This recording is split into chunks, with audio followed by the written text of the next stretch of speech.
Genesis chapter 41.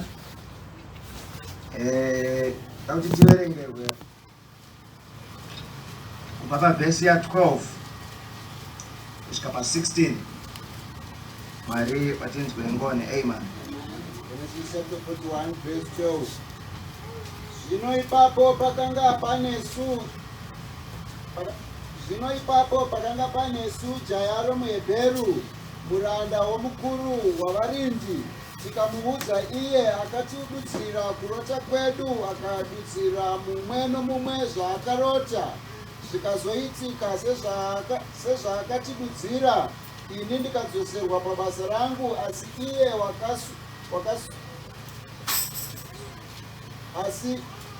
iye wakasungirirwa. Ipapo Farao akatuma munhu kunodana Josefa. Vakati vakurumidza kumubudisa pagomba, vakaveura ndebvu dzake, vakamufukidza dzimwe nguo, akapinda kuna Farao. Farao akati kuna Josefa, ndarota hope, asi hakuno munhu unogona kududzira idzo. Zvino ndanzwa kuti iwe kana wanzwa kurota unogona kuzvidudzira. Josefa akapindura Farao akati, kwete, handizini. Mwari ndiye ungapa Farao dudziro yorugare. Amen. Ishe arikufadze kurongo shoko rawo chigare pasi.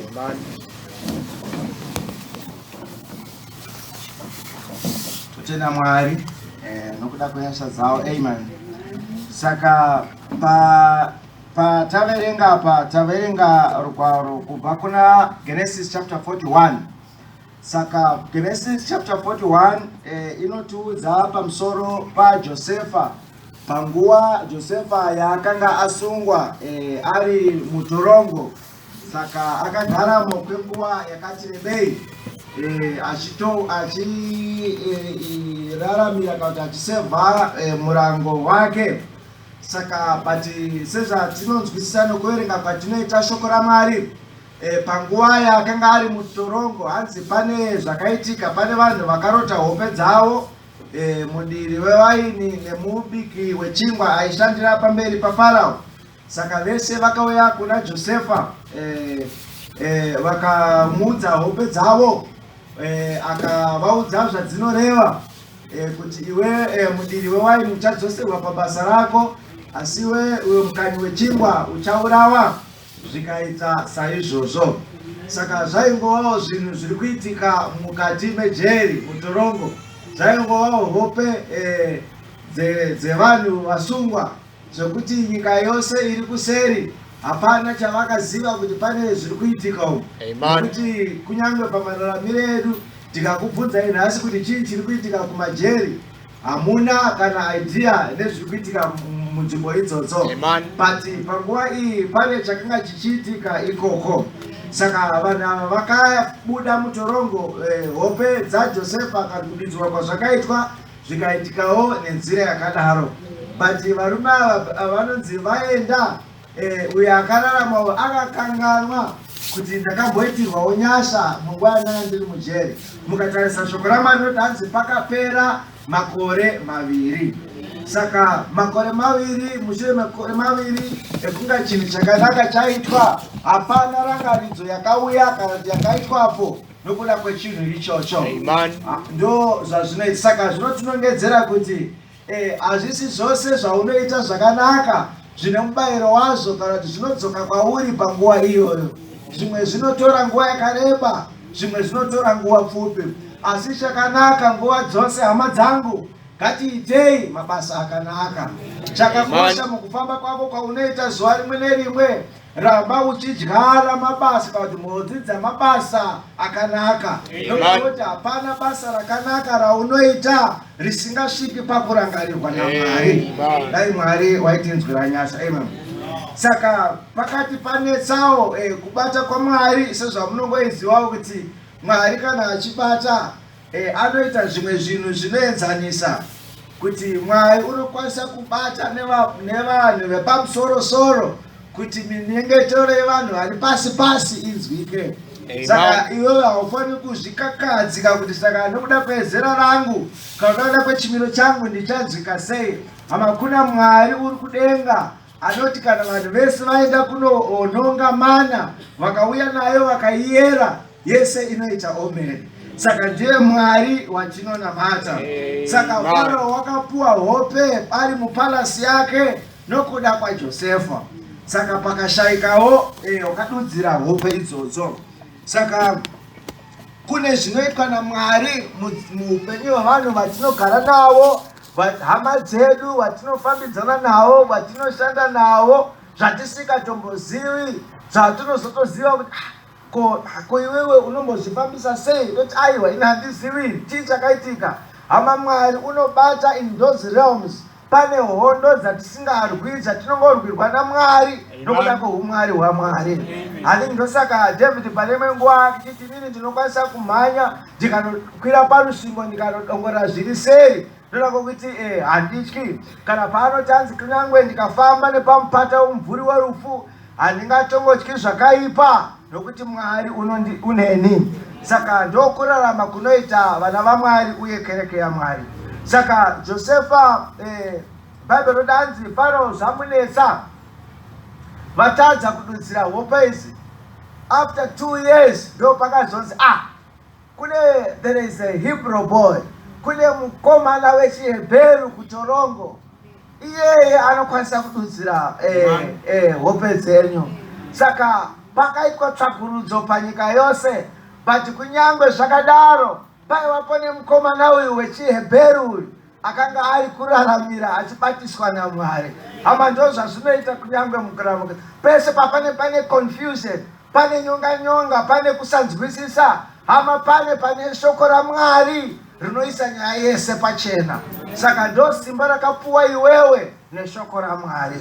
Saka Bible rodanzi mambo paakazvinzwa akatumira shoko nokukasika akati uyai nemukomana iyeye. Dai Mwari waitinzwira nyasha. Amen. Saka hazvitori kuva munhu anoshamisira, hazvitori kuzikamwa, but Mwari unofambisa nyaya yake achiisa zino rimwe nerimwe kuti zvisike pakusimudzwa kwako iwewe. Dai Mwari waitinzwira nyasha. Saka hazvisi zvesimba, hazvisi zvevarwi, hazvisi zveuta, hazvisi zvengoro namabhiza, asi ndezvenyasha dzaMwari. Hama kana Mwari achikusimudza unokusimudza vese vachizviona kunyange vasingazvitarisiri. Dai Mwari waitinzwira nyasha. Saka vakamutora mukomana wechiHebheru kubva Bible roti dungeons anditi pavhesi ya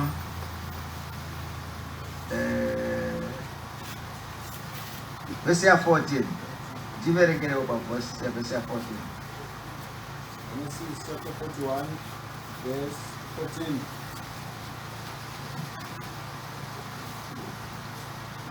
Ipapo Farao akatuma munhu akandodana Josefa, vakakurumidza kumubudisa mugomba. Amen. Saka Josefa aira matorongo aya ranga riri gomba. Saka ndomo vakanomunyukura imomo vakanobudisamo mukomana wechiHebheru kuti anomira pamberi pamambo. Dai Mwari waitinzwira nyasha. Amen. Saka Bible rotanzi vauya naye vakamutora vakamuveura musoro wake, hanzi vakamupa dzimwe hanzu. Vamupa dzimwe hanzu ndopa vakachienda naye vakamira pamberi pamambo. Saka chatiri kuona kuti uyu Farao uyu akanga ari mambo wenyika. Farao akanga ari munhu vakanga vasingazivi Mwari, but zvaitika mukuti kana munhu achipinzwa muupo hwake paifana kuvapo nekushandurwa kwehanzu. Kana munhu achimira pamberi paFarao wanga usingangoendi uchibva kumba kwako, pane zvawaifana kuti uite.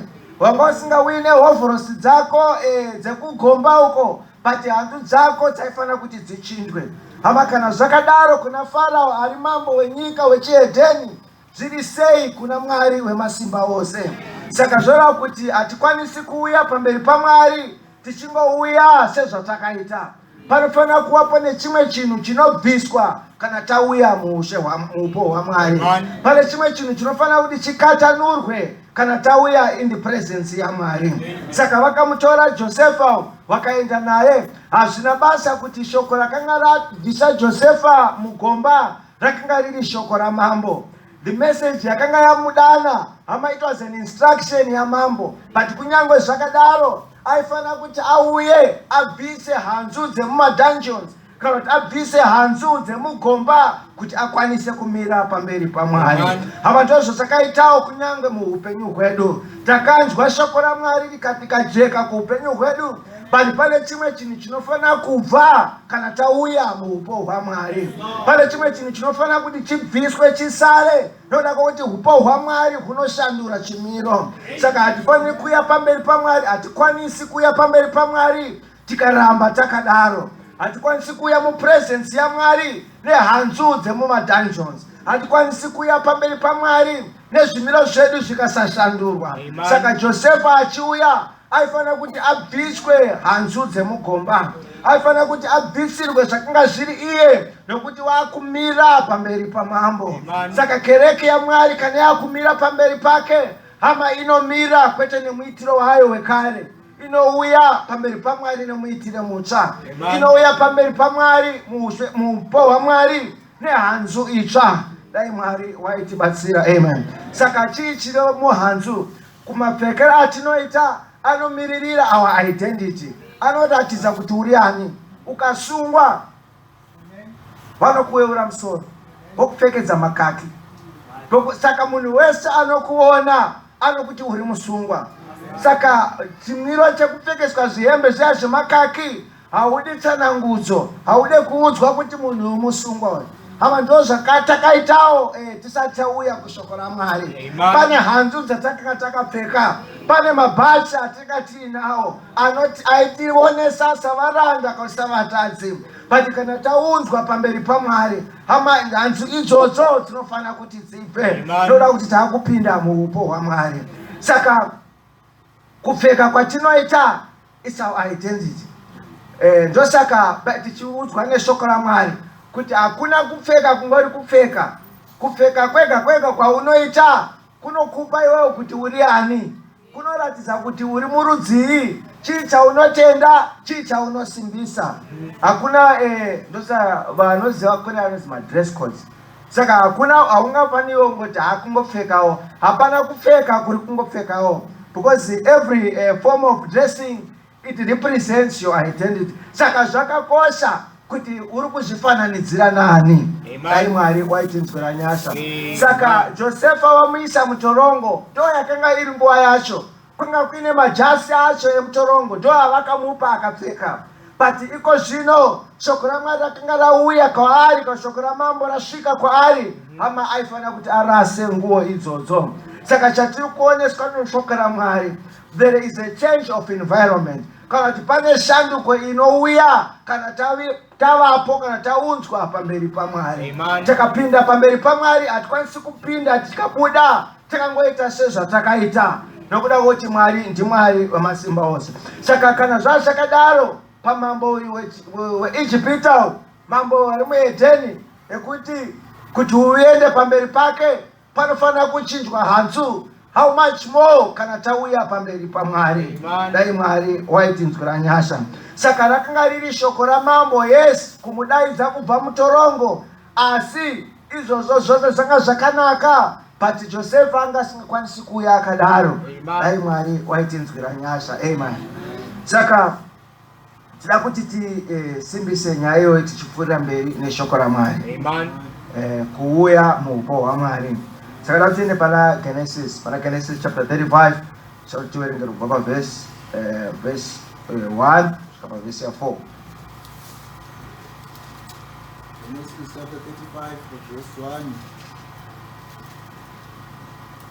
Zvino Mwari akati kuna Jakobho, simuka ukwire Bheteri undogarako, uitire Mwari aritaripo. Iye wakazviratidza kwaari panguva panguva yekutiza kwake pamberi paEsau mukuru wake. Ipapo Jakobo akati kumhuri yake navose vakanga vanaye, Isai vamwari vedzimwe ndudzi vari pakati penyu, zvinatsei mufuke dzimwe nguo, tisimuke tikwire Bheteri. Ipapo ndichaitira Mwari aritari, iye wakanga aineni panzira yandakanga ndichifamba nayo. Ivo vakapa Jakobo vamwari vose nedzimwe ndudzi vakanga vari pakati pavo, nezvindori zvakanga zviri panzeve dzavo. Jakobo akazvicherera pasi pomuti womuowiki wakanga uri paShekemu. Amen. Saka panapa tiri kuona Jakobo ari panzira yake kubva kwaRabhani. Saka ndokuda kuti Jakobo wakararamira nguva yakareba ari kwaRabhani, uyewo ndokwaakanga atora madzimai ake ikoko. Saka vakanga vaine mupfekero wavo vakanga variko, because Rabhani aiva muSiria. Saka vakanga vaine nhumbi dzavo dzechiSirian, vakanga vaine unhu hwavo nemaitiro avo nyika iyoyo. But shoko raJehovha rakauya kuna Jakobo rikati, iwe Jakobo, simuka uende Bheteri. But Bheteri kwande kupi kwaakanga achienda? Akanga akuenda zvino kuimba yaMwari. Saka Mwari unoudza Jakobo, kaJakobo unoudza mhuri yake oti chiunzai zvose, nhumbi dzose dzamakami nadzo, chinjai nhumbi mupfeke dzimwe nhumbi, uye vamwari vose nezvose zvakafanira ngazvibviswe, noda kuti takuenda kuBheteri. Saka ndo zvazvinoitawo kunyangwe mukudanwa kwatinodanwa nako. Haukwanisi kuuya muupo hwaMwari upenyu hwako hukasashandurwa. Haukwanisi kuuya pamberi paMwari ukaramba wakadaro, nokuti shoko raMwari rinoshandura chimiro. Saka Bheteri chii? Imba yaMwari, paiswapo zita raMwari, paiswapo takuya kuna Elohimu, iye unorarama unokuzadza upo hwose nenguva yose. Saka kana takuya kwaari hama, hatingouyi sekuenda kumba kwedu, hatiuye sezvatinoita tichienda kutauni, asi tinouya nenzira yakafanira. Pane chinofanira kuti chisare, pane chinofanira kuti chibviswe, noda kuti tauya muupo hwaMwari. Saka hazvifaniri kudaro muupenyu hwako kuti upinde muupo hwaMwari upenyu hwako hukasashanduka. Vose vakagunzvaniswa neupo hwaMwari, pane chakaitika muupenyu hwavo. Vakauya vakatora tsvimbo yakanga yakaoma danda, parakaiswa muupo hwaMwari, hama rakava neupenyu.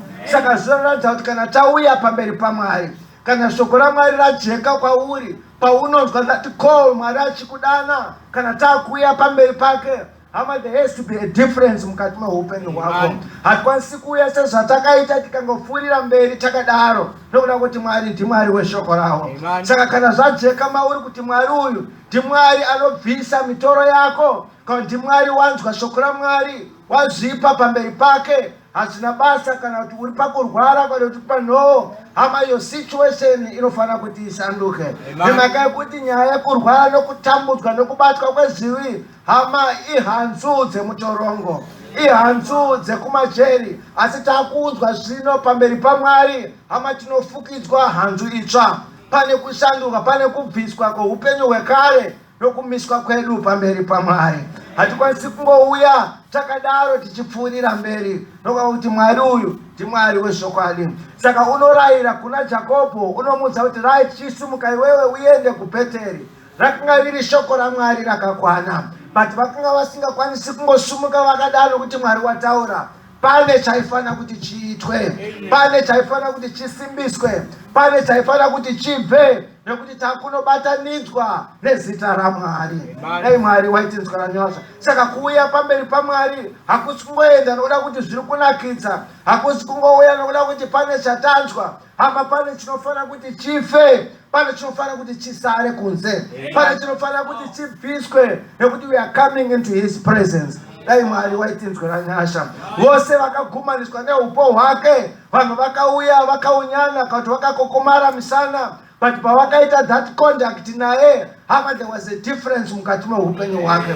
Ndo shoko ratakadanirwa kwariri kuti tiuye kuna Mwari, iye unokwanisa kushandura nekuchinja zvimiro zvatinopfuura nemukati mazvo. Hatisi vanhu vari venyika vanongouya vachienda nekuti pane zvatanzwa, asi tiri kuuya kuna Mwari muziendana kuenda. Tiri kuuya kuna Mwari wakaita denga nenyika. Tiri kuuya kusimba risingapedzwi. Tiri kuuya kuna Mwari wakarayira zvikamira zvikavapo zvikasimbiswa. Saka iwewo unoramba wakadaro sei nhasi mangwanani ano? Saka dai Mwari waitinzwira nyasha kuti taiuya pamberi paMwari neupenyu hwedu, hama tipiwe hanzu itsva, tishumire Mwari munyenyasa mumwoyo yedu nokuda kuti ishoko raMwari.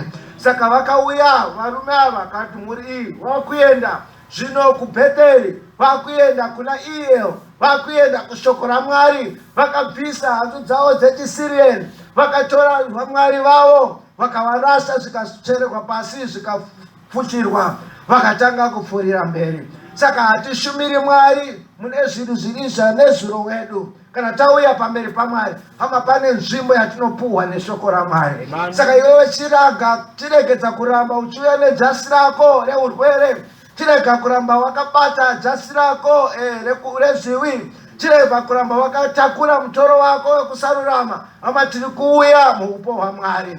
Kana tauya imomo, pane kunatswa, pane kushambidzwa, pane kurwirwa, pane kushandurwa kweupenyu hwako. Dai Mwari waitinzwira nyasha. Saka shoko raMwari rinouya kuna Jakobho kuti simuka uende Bheteri. Hama muupenyu hwedu umwe nomumwe shoko raMwari rinouya kwatiri. Pane kwari kuti tinongedzera, pane pada kuti tisvike, pane pada kuti tiendeswe neshoko raMwari. Pane chinhu chatofanira kuti tizive chekuti tiri kuuya kuna ani, tudanirwa tiani ari kutidana, chii chatida kuti tisvitswe pachiri. Dai Mwari waitinzwira nyasha. Vakadaro mambo Farao vatora Josefa, taona kubva mugomba, hanzi vakamubvisa hanzu, noda kuti hanzu dzemutorongo hadzikwanisi kumira pamberi paMwari. Dai Mwari waitinzwira nyasha. Amen. Saka vakafamba vakatora zvimwari zvavo, vakapfeka dzimwe hanzu nekuti vakanga vakuenda muupo hwaMwari. Dai Mwari waitinzwira nyasha. Amen. Takada kuti tipfuurire mberi zvakare. Saka taona kuti chekutanga chinoitika, it's a proclamation, kutaura kweshoko raMwari kuupenyu hwako. Chekutanga chinoitika, kuzaruka kweshoko raMwari mumweya wako. Kana izvozvo zvaitika, tosimuka tofamba touya kuna Mwari. But hatingouyi nekuda kuti pane chatanzwa, hama pane chinofanira kuti chisare, pane chinofanira kufa nekuti taakupinda muupo hwaMwari. Dai Mwari waitinzwira nyasha. Amen. Takuti tiende kuna vaHebheru chapter 12.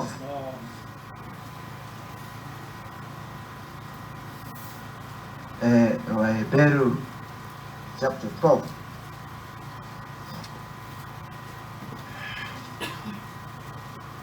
vaHebheru chapter 12, toti mutverengere kubva pavhesi ya 12. vaHebheru chapter 12 verse 12. Saka simbisaizve maoko akarembera pasi namabvi anoshayiwa simba. Gadzirirai tsoka dzenyu nzira dzakarurama, kuti icho chinokamina chirege kusvodoka asi chiporeswe. Sorry, chapter 12 verse 22. Chapter 12 verse 22. Asi makaswedera kugomo reZioni nokuguta raMwari mupenyu, Jerusarema riri kudenga, nokumazana amazana avatumwa vasingaverengwi, nokuungano huru, nokukereke yamatangwe akanyorwa kudenga, nokuna Mwari mutongi wavose, nokumweya yakarurama vakakwaniswa. Amen. Saka panapa Bhaibheri shoko raMwari riri kutiudza, anzi imimi makauya kuti makadanirwa kugomo reZioni uye kuguta raMwari mupenyu. Saka zvoreva kuti kana tauya pamberi paMwari, hama hatisi kuuya kuzvinhu zvinoverengeka nouchenjeri hwavanhu, hatisi kuuyapo kuzvinhu zvinopedzwa, hatisi kuuya kuzvinhu zvinotsanangurika neuchenjeri hwavanhu, asi tiri kuuya kusimba, mukuzara kwesimba raMwari. tirikuya kuna Mwari iye unozadza nguwa yose nehupo hwose.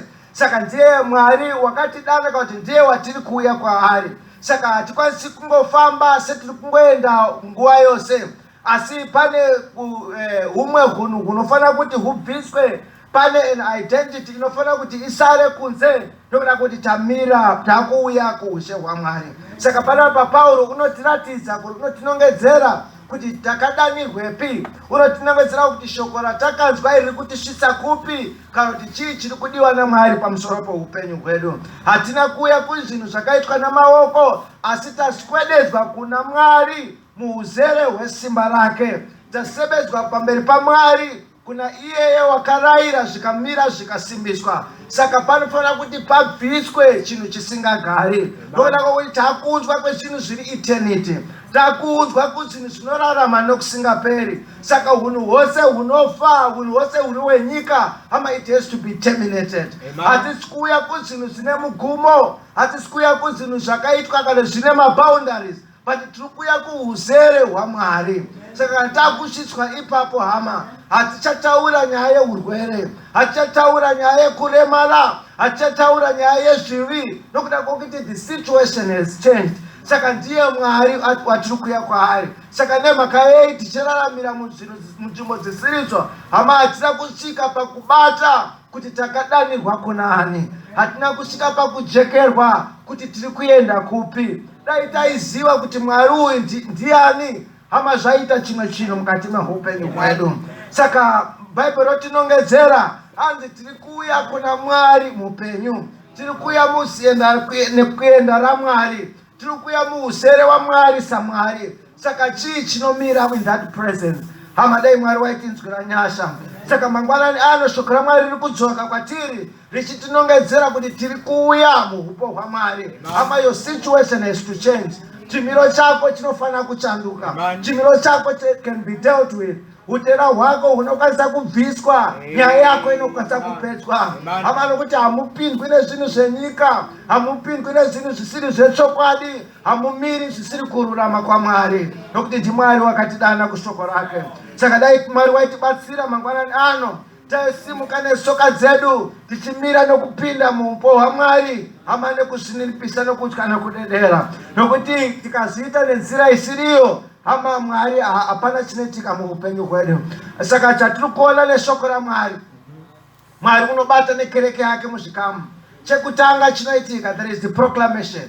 Shoko raMwari rogogodza muupenyu hwako, but hatiuyi kuti nokuda kwokuti pane chatanzwa saka zvaringana. Hama, pane kushandurwa kunofanira kuti kuvepo, nokuda kuti shoko raMwari ibenyu. Pane kushandurwa kunofanira kuti kuvepo, nokuda kuti Mwari uyu unorarama. Dai Mwari waitinzwira nyasha. Tiri kuuya kuna Mwari mutongi wavose, tiri kuuya kuna Mwari mupenyu. Ndo Mwari ari kudana mangwanani ano. Dai Mwari waitinzwira nyasha. Amen. Tauti tiende kuna Wakorose, Wakorose chapter 2. Wakorose chapter 2. Wakorose chapter 2, ndauti mutiverengere kubva verse ya 11. Wakorose chapter 2 verse 11. Verse 11 kusvika pa13.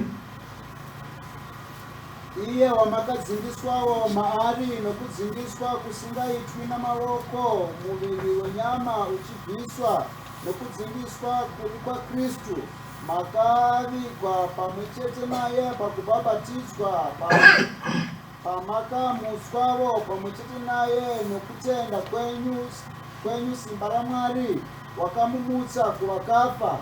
Imi makanga makafa pakudarika kwenyu napakusadzingiswa kwenyama yenyu, wakakupai upenyu pamwe chete naye akatikanganwira kudarika kwedu kwose. Amen. Saka panapa Paulo unotaura achitiratidza kuti kunyangwe nemucherekedzo wekubhabhatidzwa, hanzi makawigwa pamwe chete naye pakubhabhatidzwa, kuti tigomuka pamwe chete naye kuburikidza nemaari. Saka zvinoreva kuti kunyangwe patinouya pamberi paMwari, pane kufa kunofana kuti kuvepo kuti timutswe into other realm kana timuke muchimwe dimension. Saka hazvikwanisi kuti tingopfuurire mberi takadaro, nekuti Bible ranzi kuti tinofana kuti tidzingiswe tisvike mweya yedu iutwe quickened neshoko raMwari kuti from that time tikwanise kurarama. Saka kana tauya muupo hwaMwari we are presented sevanhu vamutswa kana tinounzwapo sevanhu vaitwa quickened neshoko raMwari, kubviswa kweunhu hwedu hwekare. Saka Bible rinoiswa kumucherekedzo wekubhabhatidzwa. Kubhabhatidzwa chii? Hama kufa kuzviri zvekare kuti tiuye timutswe muupenyu hwekuraramira shoko raMwari. Saka hatikwanisi kungofamba kuti aiwa tinotenda topfuurira mberi tisina kuarika nemvura dzerubhabhatidzo. Ndoda kuti pane chinofanira kuti chisare. Hakuna unogamuchirwa pamberi paMwari kana kurarama nokushumira Mwari zvakakwana kana asina kupfuura nepamvura dzekubhabhatidzwa nokuti kurayira kweshoko raMwari. Pane chinofanira kuti chife, pane chinofanira kusara nokuda kuti takuenda kunobatanidzwa naMwari. Bible rotanzi Israeli vakabhabhatidzwa vose mugore nemugungwa muna Mozisi nokuda kuti vakanga vakuenda kunyika yechipikirwa. Paifanira kuvapo nekudarikapo nepagungwa kuti Ijipita isare nokuda kuti vakanga vakuenda kunyika yechipikirwa. Hama ndizvo zvakaitawo kunyangwe pakurarama kwedu. Pane chinofanira kuti chife, pane tinofanira kuti tipfuure nepamvura dzerubhabhatidzo kuti tikwanise kurarama pamberi paMwari. Hapana, hatikwanisi kungopfuurira mberi chiti aiwa takanzwa shoko raMwari, aiwa tinoenda kuchechi, aiwa tinoverenga maspoken word, aiwa tinopanidzirwa zuva rimwe nerimwe. Pane chinofanira kuti chife, pane chinofanira kuti chibviswe nokuda kuti takubatanidzwa naElohim. Dai Mwari waitinzwira nyasha. Ndosaka kunyange pachaenda pamberi paMwari munguva dzokupedzisira hatisi kuzopinda pamberi paMwari nemutumbi uno watakafuka uyu. Hama pachapo nekushandurwa kweupenyu nemutumbi uno tipiwe upenyu mutumbi wakabwinyiswa. Nekuti kana uri mutumbi uno hama une maulcers, mutumbi uno une maBP, mutumbi uno une kuremara nezviso zvakawanda, haukwanisi kupinda wakadaro muupo hwaMwari. It has to be changed.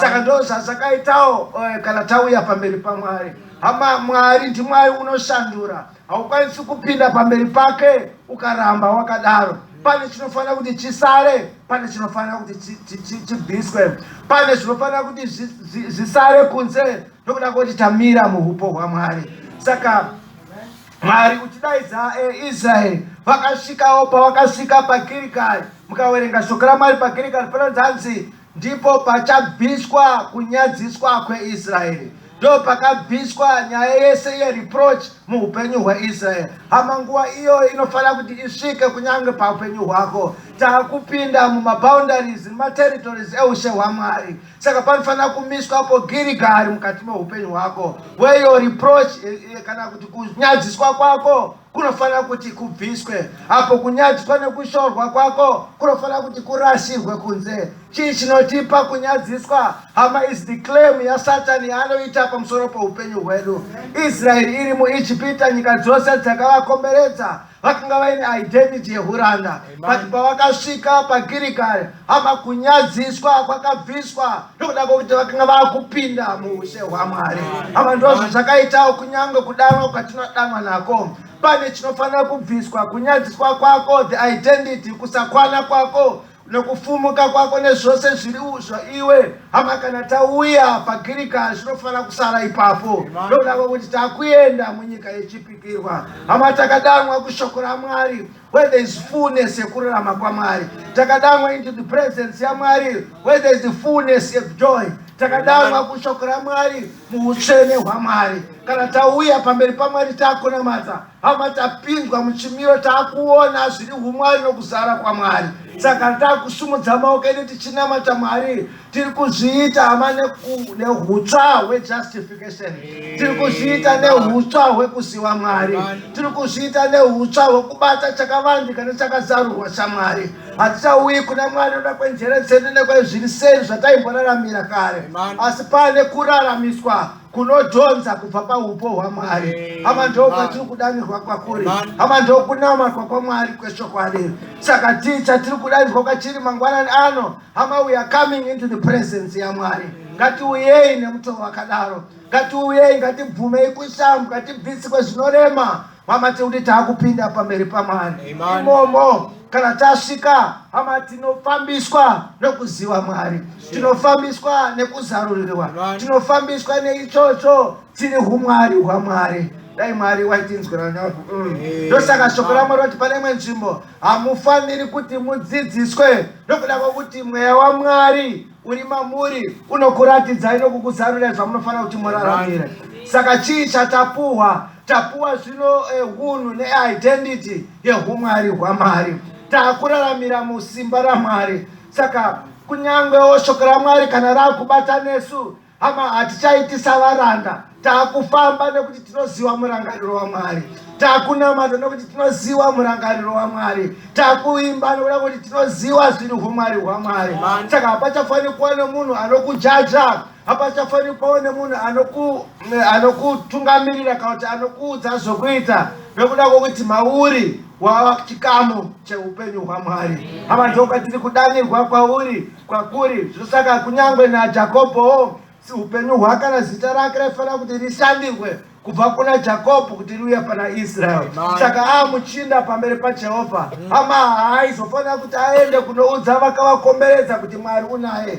Vose vakazviona voga nokuti pane chakanga chaitika. Hama ndo shoko raMwari ratakadanirwa kwachiri. Hama hatizviraramira, hatizvifambiri, but Mwari unofamba matiri. Kana taakuimba, hama hatiimbi nokuti zviri kunakidza, asi tinoimba nokumurumbidza nokuti mweya waMwari uri matiri. Pane chatakaona, pane chiri kutisungaidza, pane chiri kujeka, pane chakazaruka, uye kuti mweya waMwari unobata mukati memweya yedu. Dai Mwari waitibatsa. Ndo patiri kudanirwa neshoko raMwari. Ndosaka kunyangwe muprofita woti hanzi kana kereke yaMwari yasvika pachero ichocho, hanzi mwenga unokwanisa kusika nyika, imwe nyika ikavapo. Nemhaka nekuti tazadzwa, tauya into the image yaMwari. Kana tashamisa muromo riti tikataura, we will not speak any other thing, asi tinotaura murangariro waMwari. Kana tasvika pasituations atinosvika pari maonero edu haasisiri maonero edu, kana taakutarira tinotarira nemweya waMwari. Hama ndo pari kudanirwa kereke yaMwari. Kana kereke yaMwari ikasvikapo, kunyange urwere, kunyange madhimoni, kunyange mweya asvina, haikwanisi kuti challenge. Noda kuti taamaonekere euzere nesimba raMwari. Hama ndo zvatiri kuudzwa kwazviri neshoko raMwari. Ndo zvauri kudanirwa kwazviri nekutenda kwatakaunzwa kwakuri. Hama hausi munhu wenhando. Hatina kudanirwa kuzvinhu zvokutamba, hatina kudanirwa kuzvinhu zvine mugumo, asi takaudzwa kuiroro simba rakaita nekumisa zvinhu zvose zvatinoona. Hama Mwari wakanaka uyu. Dai Mwari waitinzwira nyasha. Saka chii chakaitwa naMwari? Babylon's pfuma tinayo yedu mudziyo wevhu. Tinoita setakarashwa, but hatina iri kurashwa. Tinoita setisina zvatinazvo, asi tinazvo zvose. Tinoita setakaputsirwa pasi, asi tiri vapenyu. Hama Mwari une nyasha nemweya wako. Mwari une nyasha nekereke yake. Dai taiudzwa tine murangariro, tizive kuti taakuuya muupo hwaMwari. We are coming into the presence of the King. Saka zvose zvisiri shoko raMwari zvinofanira kuti zvibviswe. Rubhabhatidzo, mvura dzebhabhatidzo zvofanira tisvika padziri, nokuti tikasauya nepadziri, hama hatikwanisi kusvika pakuzadzikiswa kweshoko raMwari. Pane chinofanira kuti chife. Shoko raMwari rataura kuupenyu hwako. Hama dai taiuya pamberi paMwari kuti Mwari atinzwire nyasha. Dai Mwari waitibatsira. Hama ndiye Mwari wakatidana, ndiye Mwari wakatipa shoko rake. Saka chii chatiri kupiwa neshoko raMwari? Tiri kupiwa nzvimbo yedu pamberi paMwari. Mwana uye muparadzi paakaenda, paakadzoka kumba kwababa vake, hama wakabvisirwa the atmosphere nemaprivileges ake paakaenda kunze. But paakadzokera, Mwari baba vake he restored kwaari the fullness yehumara hwake. Hama ndo zvanoitwa neshoko raMwari mukati meupenyu hwedu. Kana tauya kuna Mwari, God restores all the boundaries. Mwari restore our full privileges. Hatinawo nokuda kuti tiri vana vaMwari. Hama we have to enjoy that. Hama ndo kwatiri kuuya nekudanwa kweshoko raMwari. Saka hatisi vanhu venhando sisi. Hatisi vanhu vanotarisirwa pasi nokuda kwokuti tadzikinurwa tamira panzvimbo dzedu. Nyaya yekudya zvematekwe enguru hama isi history it has been forgotten. We stand renewed and perfect pamberi paMwari. Ndosaka baba vakati mupei hanzu muise nchindori pamunwe wake nokuda kwokuti iyeyu mwanakomana wangu. Hama ndo zvauri pamberi paMwari. Uri mwana waMwari wakadangwa nenzira yeshoko raMwari. Une nzvimbo yako pashumiro iyi. Une nzvimbo yako muushe hwaMwari. Une nzvimbo yako pamberi paMwari. Where you function samwana. Where you are included even in the decision making process ya Mwari. Dai Mwari waitinzwira nyasha. Ndosaka Mwari akauya even kuna Abrahama akati handingavanziri Abrahama zvandoda kuita. Hama ndo zvaunoreva pamberi paMwari. Ndoda kuti taunzwa kushoko raMwari. Dai Mwari waitinzwira nyasha. Hama ndo nzvimbo yatiri kuunzwa kana the platform yatiri kusumudzwa. Kana tiri kusumudzwa kereke yaMwari kuti isvika pairi. Patinozova ma-participants ezvinhu zviri zvoumwari hwaMwari. Adhamu wekutanga paakanga achifamba, he didn't need to consult kuti aite zvaanoita. Anga asina wainobvunza kuti saka nhai mhuka indoipa zita rekuti kudii. But pakanga paine kubatanidzwa kwake neupenyu hwaMwari. Pakanga paine kubatanidzwa kwake nemurangariro waMwari kuti zvaanotaura hama ndo zviri umwari hwaMwari. Saka ndo patinoda kuti tisvitswe neshoko raMwari. Hama hatisviki ipapo nenhumbi dzemuma-dungeons. Hatisviki ipapo nedressing yechiSyrian. Hatisviki ipapo tine hunhu hwekare. Hatisviki ipapo tisingotambudzwa nekumanikidzwa nemweya yakaipa. Hama tinouya muupo hwaMwari. Dai Mwari waitinzwira nyasha. Dai Mwari waitiitira moyo murefu. Dai Mwari taiwanirwa nzvimbo pamberi paMwari. Hama tiri vana vaMwari uye takadangwa neshoko raMwari. Pane patinomira takasimba tichipiwa nzvimbo yedu tichi-exercise our authority sevadzikinurwa vaMwari. Hama the reproach has to be done away with. Hatifane kuramba tichifurira mberi rutumiro chiri nyika. Ngatiuyei pamberi paMwari mweya yedu ishandurwe. Ngatiuyei pamberi paMwari tipuwe nzvimbo dzedu sevana vaMwari. Hama tiri vana vaMwari uye nyika haizvizivi. But nguva ichauya pazvichakwaniswa nekusimbiswa vachashamiswa nazvo. Dai Mwari waitinzwira nyasha. Hausi munhu wenhando. Ngasazvipei kusvina nemarara enyika. Hama tiri vanhu vakatsaurwa. Hama tiri kuuya muupo hwaMwari. They brought Joseph kubva mugomba. Hama he could not just go inside the presence ya Pharaoh. Aifana kuti achinjwe nguo. Hama ndozvo zvakaitawo. Tinouya pamberi paMwari as redeemed. Tinouya pamberi paMwari sevanhu vari quickened nenzira yeshoko raMwari. Mwari akupadzei, Mwari akuitire nyasha. Hama tiri vana vaMwari. Takadanirwa kushoko raMwari, takadanirwa kuutsvene hwaMwari, takadanirwa kusimba raMwari. Hama tiri vagoverani naMwari wezvinhu izvi. We are co-workers naMwari. Dai Mwari waitinzwira nyasha. Amen. Tisimuke hedu netsoka dzedu. Amen.